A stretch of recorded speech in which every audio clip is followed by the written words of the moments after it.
साईं बाबा को लेकर एक कथा बहुत ही प्रचलित है, गेहूं पीसने की कथा। हेमाड़ पंत अपनी लेखनी में लिखते हैं कि वे किस तरह इस घटना के साक्षी बने थे। वे लिखते हैं, सन 1990 में मैं एक दिन प्रातःकाल श्री साईं बाबा के दर्शनार्थ मस्जिद गया। वहाँ का विचित्र दृश्य देख मेरे आश्चर्य का ठिकाना न रहा कि साईं बाबा मुंह हाथ धोने के पश्चात चक्की पीसने की तैयारी कर रहे हैं। उन्होंने फर्श पर एक टाट का टुकड़ा बिछा उस पर हाथ से पीसने वाली चक्की रखी। वे कुछ गेहूं सूप में निकाल लाए और अपनी कफनी की बाहें चढ़ा मुट्ठी से चक्की में गेहूं डालकर उसे पीसना आरंभ कर दिया। हेमाड़ पंत लिखते हैं कि वे सोचने लगे कि बाबा को चक्की पीसने से क्या लाभ है। उनके पास तो कोई है भी नहीं और वे अपना निर्वाह भी भिक्षावृत्ति द्वारा ही करते हैं।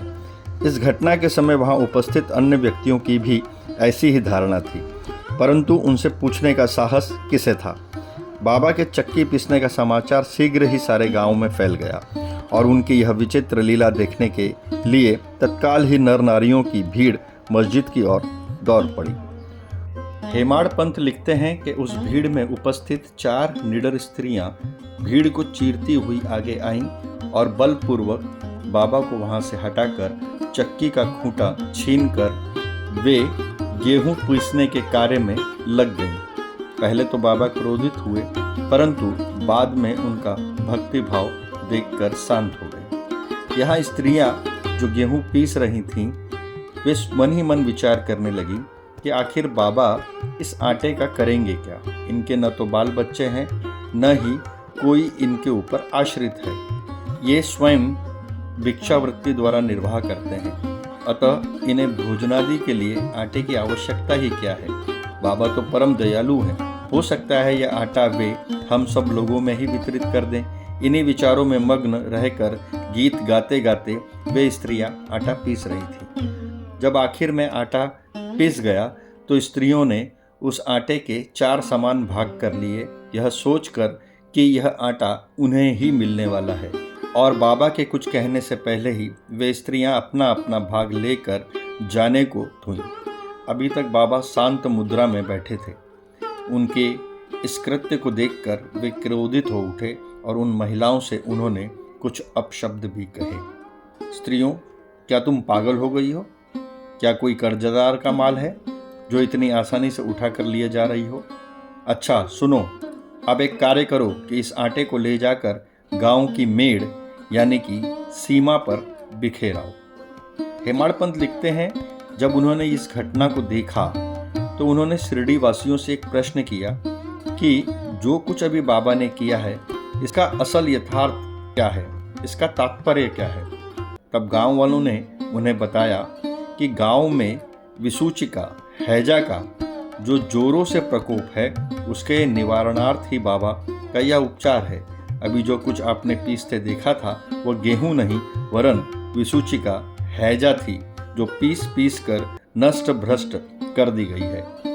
इस घटना के पश्चात सचमुच विसूचिका की संक्रामकता शांत हो गई और ग्रामवासी सुखी हो गए। यह जानकर हेमाड़ पंत की प्रसन्नता का पारावार न रहा। वे स्वयं लिखते हैं, मेरा कौतूहल जागृत हो गया। मैं स्वयं से प्रश्न करने लगा कि आटे और विसूचिका हैजा का भौतिक तथा पारस्परिक क्या संबंध है, इसका सूत्र कैसे ज्ञात हो। घटना बुद्धिगम्य सी प्रतीत नहीं होती। अपने हृदय की संतुष्टि के लिए इस मधुर लीला का मुझे 4 शब्दों में महत्व अवश्य प्रकट करना चाहिए। लीला का चिंतन करते हुए मेरा हृदय प्रफुल्लित हो उठा और इस प्रकार बाबा का जीवन चरित्र लिखने के लिए मुझे प्रेरणा मिली। साईं सच्चरित्र लिखने की प्रेरणा हेमाड़ पंत ने यहीं से ग्रहण की।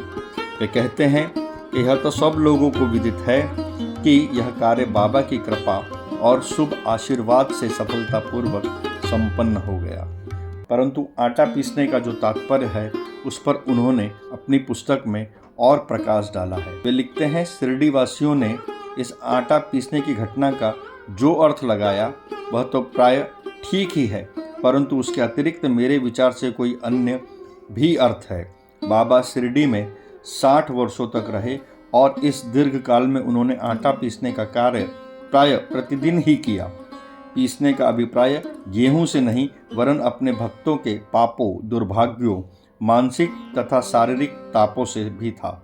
उनकी चक्की के 2 पार्टों में ऊपर का पार्ट भक्ति तथा नीचे का कर्म था। चक्की का मुठिया जिससे कि वे पीसते थे वह ज्ञान था।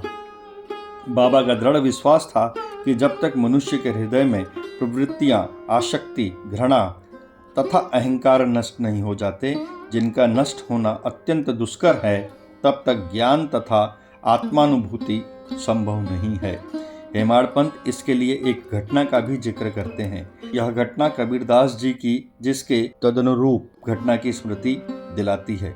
कबीरदास जी एक स्त्री को अनाज पीसते देखकर अपने गुरु निपति निरंजन से कहने लगे कि मैं इसलिए रुदन कर रहा हूँ कि जिस प्रकार अनाज चक्की में पीसा जाता है, उसी प्रकार मैं भी भवसागर रूपी चक्की में पीसे जाने की यातना का अनुभव कर रहा हूँ। उनके गुरु ने उत्तर दिया कि घबराओ नहीं, चक्की के केंद्र में जो ज्ञान रूपी दंड है, उसी को दृढ़ता से पकड़ लो। जिस प्रकार तुम मुझे करते देख रहे हो, उससे दूर मत जाओ, बस केंद्र की ओर ही अग्रसर होते जाओ, और तब यह निश्चित है कि तुम इस भवसागर रूपी चक्की से अवश्य ही बच जाओगे। कबीरदास जी के गुरु और श्री साईं बाबा की कृति से जीवन का एक महत्वपूर्ण सत्य उजागर होता है। यदि व्यक्ति इसके सार को समझ ले और उसके अनुरूप आचरण करे, तो निश्चित ही वह भवसागर तर सकता है। मृत्युलोक के आकर्षणों और आडंबरों से मुक्ति पाकर सत्यलोक का वासी बन सकता है तथा अपना लोक परलोक संवार सकता है। जय साईनाथ महाराज की।